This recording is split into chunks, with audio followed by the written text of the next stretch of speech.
Assalamualaikum warahmatullahi wabarakatuh.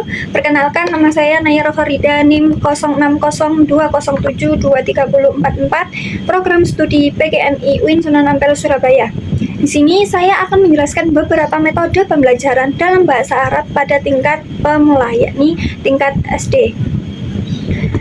Di sini saya akan membahas tentang metode Asy-Syam'iyah, Asy-Syafawiyah, dan metode Qiraah. Oke, yang pertama kita akan membahas tentang metode Asy-Syam'iyah, Asy-Syafawiyah, di mana metode ini juga disebut dengan metode audiolingual. Metode ini adalah metode yang mengajarkan bahasa dengan menekankan latihan yang berulang-ulang, atau disebut juga drill, agar pembelajar terbiasa dengan pola bahasa yang benar. Metode ini mengutamakan keterampilan mendengarkan dan berbicara sebelum menulis dan membaca, di mana prinsip dasarnya ini juga seperti prinsip belajar bahasa anak kecil, yakni dengan banyak mendengar, kemudian meniru dan mengulang sehingga menjadi kebiasaan. Karakteristik metode ini adalah yang pertama, prinsip dasarnya adalah belajar bahasa, di mana bahasa ini digunakan oleh masyarakat untuk berkomunikasi agar pembicara yang berbahasa Arab itu bisa berkomunikasi dengan baik dan benar dalam berbagai situasi. Metode ini juga menekankan latihan-latihan yang diulang-ulang, di mana pada metode ini karakteristik berbahasa itu lebih mengutamakan menyimak dan mendengarkan, baru kemudian fokus ke membaca dan menulis. Untuk mengajarkan bahasa Arab dengan metode ini perlu dilakukan beberapa langkah pengajaran, yakni yang pertama, mendengarkan dengan keadaan tertutup, kemudian di mana siswa ini itu hanya mendengarkan guru atau rekaman suara tanpa melihat teks apapun. Tujuannya untuk siswa ini bisa memahami bunyi dan intonasi dalam bahasa Arab. Kemudian mendengarkan dengan mengulang, di mana setelah mendengarkan, siswa ini mulai diminta untuk mengulang kalimat atau kata yang telah disampaikan guru atau dari rekaman suara tadi dengan buku masih dalam keadaan tertutup, agar mereka itu bisa fokus pada pelafalan dan intonasi bahasa Arab itu tadi. Contohnya misal nih, guru mengucapkan kalimat ana thalibun fil madrasah, maka siswa mengulang dengan serentak apa yang guru ucapkan, ana thalibun fil madrasah, seperti itu.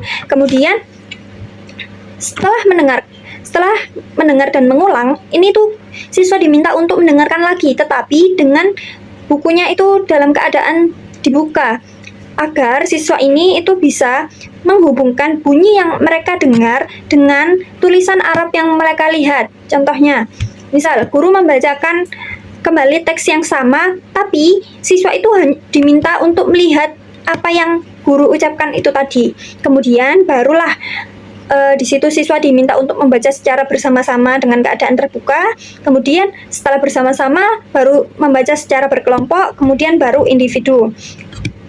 Tujuannya apa kok individu ini? Membaca dengan individu ini melatih kelancaran membaca dan pengucapan siswa secara personal, di mana siswa ini misal diminta untuk membaca satu kalimat atau satu paragraf di depan semua anak-anak kelas, kemudian menjawab pertanyaan untuk mengoreksi pemahaman mereka, di mana guru mengajukan beberapa pertanyaan untuk mengecek apakah siswa ini sudah paham belum sih tentang isi teks yang ia baca dan ia dengar. Misal contohnya pertanyaan guru ini, aina yadrusu thalib, kemudian siswa menjawab dengan bahasa Arab berdasarkan teks yang sudah ia baca, yakni jawabannya hiya thalibun fil madrasah, seperti itu. Jika siswa mengalami kesulitan, maka guru di sini harus membantu untuk menyusun bahasa dengan benar. Setelah itu yang terakhir baru siswa ini diminta untuk berlatih menggunakan pola-pola kalimat dari isi teks yang ia pelajari dalam berbagai bentuk latihan. Contohnya misal nih, guru memberikan contoh pola kalimat, kemudian siswa ini diminta untuk mengganti kata, misal ana thalibun fil madrasah. Siswa ini diminta untuk mengganti kalimat thalibun menjadi kalimat lain, seperti misal mu'allimun, tabibun, dan lain-lain. Kemudian baru atau juga bisa siswa diminta untuk membuat kalimatnya sendiri berdasarkan pola yang telah ia pelajari, seperti itu. Nah, itu tadi beberapa langkah-langkah pengajaran dalam bahasa Arab yang bisa diterapkan dengan metode ini. Selanjutnya kita akan membahas tentang apa sih kelebihan dan kekurangannya. Untuk kelebihannya, metode audiolingual ini itu tuh siswa akan memiliki pelafalan bahasa yang baik dan benar. Kemudian pada metode ini juga siswa dapat memperkuat keterampilan untuk membuat dan menulis pola kalimat, serta cocok dalam pembelajaran komunikatif, di mana kalau pembelajaran komunikatif ini kan pasti siswa ini bisa berbicara bahasa Arab. Nah, ini cocok dengan metode ini karena metode ini berfokus pada keterampilan menyimak dan mendengarkan. Aspek lisannya kemudian mengucapkan juga. Terus metode ini juga memberikan banyak-banyak latihan di semua aspek keterampilan, yakni entah itu menyimak ataupun mendengarkan, membaca, dan berbicara. Kemudian ada juga siswa itu dapat berkomunikasi dengan baik secara lisan, dan ini akan membangun rasa percaya diri mereka karena mereka itu bisa berkomunikasi dengan bahasa Arab. Setelah kita membahas kelebihan tadi, pastikan ya ada kekurangan, yakni dalam metode ini ada terdapat beberapa kekurangan, yakni yang pertama, mereka lebih fokus ke aspek lisannya saja daripada keterampilan lainnya, seperti aspek lisan ini bisa berupa berbicara. Kemudian keaktifan siswa ini dalam kelas itu semu, di mana siswa hanya merespon rangsangan guru dengan meniru persis apa yang ditiru, yang menyebabkan kebosanan, dimana kayak misal meniru ini seperti kayak burung beo. Misal kita ngomong A, maka burung beonya niru A, seperti itu. Kemudian latihan-latihannya itu berpola yang bersifat manipulatif, kemudian tidak realistik dan tidak kontekstual. Dimana manipulatif ini mereka hanya mengulang dan meniru, bukan benar-benar memahami makna atau konteks penggunaannya dalam kehidupan nyata.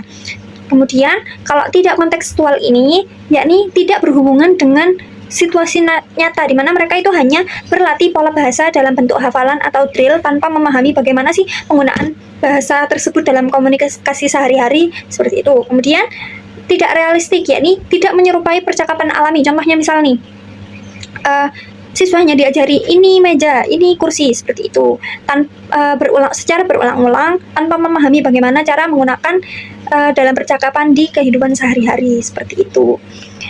Selanjutnya kita masuk ke metode yang kedua, yakni metode qiraah. Metode qiraah adalah metode yang berfokus pada keterampilan membaca dan memahami teks, di mana qiraah berasal dari kata qara'a yang artinya membaca. Qiraah ini masdar dari qara'a, kata qara'a.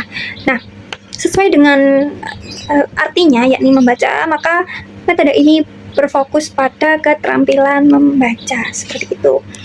Untuk karakteristik pada metode ini itu ada 3. Yang pertama, lebih fokus pada keterampilan membaca dan memahami isi bacaan. Yang kedua, pelafalan kalimat dan katanya itu lebih fasih, lancar, dan benar, dimana dengan keterampilan membaca ini siswa dilatih untuk membaca kalimat dalam bahasa Arab atau kata dalam bahasa Arab itu lebih fasih, lebih lancar, dan benar sesuai apa yang mereka baca dan ia dengar, seperti itu. Kemudian yang terakhir, lebih menguasai banyak kosakata, karena pada dasarnya dengan membaca kita pasti akan menemukan kosakata atau hal-hal yang baru dari hal membaca tersebut. Untuk langkah-langkah pengajaran pada metode ini itu sebenarnya sama sebelumnya, yakni mendengarkan, siswa mendengarkan, kemudian siswa menirukan. Nah, tapi di sini juga ada siswa menghafal kalimat atau kata dalam bahasa Arab. Kemudian setelah itu baru latihan membuat pola kata atau pola kalimat. Kemudian prakteknya ini berupa apa? Misal berupa percakapan atau bercerita di depan kelas, seperti itu. Kemudian yang kelima, targetnya di sini mereka bisa membuat kalimat mereka sendiri, misal membuat kalimat bercerita dalam bahasa Arab, seperti itu. Nah, selanjutnya sama seperti metode sebelumnya, metode ini juga memiliki kelebihan dan kekurangan yang bisa kita lihat. Yang pertama, untuk kelebihannya, siswa di sini itu lebih terlatih memahami dan menganalisis teks. Kemudian siswa dapat memahami penggunaan nahwu dan shorof, di mana dalam memahami dan menganalisis teks, siswa di sini tuh bisa, misal nih, ana thalibun. Nah, siswa memahaminya, oh anak ini artinya saya. Kemudian menganalisisnya bagaimana? Ana berkedudukan sebagai subjek. Kemudian atau juga bisa disebut dengan mubtada dalam bahasa Arab, penggunaan nahwu shorofnya, seperti itu. Kemudian pada metode ini juga siswa itu lebih banyak menguasai kosakata dengan baik dan benar, karena seperti yang saya sampaikan sebelumnya, dengan membaca kita pasti menemukan banyak hal baru, seperti termasuk kosakata, yakni kosakata baru atau hal-hal baru seperti itu. Kemudian untuk kekurangannya di sini juga ada, yakni pertama, kurangnya keterampilan mengarang bebas dan pemahaman teks bermakna. Maksudnya mengarang bebas ini itu ya mereka misal disuruh menuliskan apa saja yang pernah mereka dapat kosakata seperti itu. Kemudian kurang terampil dalam menyimak dan berbicara, di mana kan mereka dengan metode qiraah ini mereka fokusnya membaca ya, jadi ya kurang dalam menyimak dan berbicara, pelafalannya itu kurang karena mereka hanya cuman pemahaman saja. Kemudian kurang menarik bagi siswa yang tidak suka membaca. Nah, pada dasarnya orang yang tidak suka membaca pasti berpikiran, oh ini metodenya kurang menarik. Begitupun juga dalam bahasa Arab, jika orang tidak suka membaca, maka menggunakan metode ini tuh kurang pas, seperti itu. Sekian, terima kasih. Mohon maaf bila ada yang salah dari penyampaian saya. Assalamualaikum warahmatullahi wabarakatuh.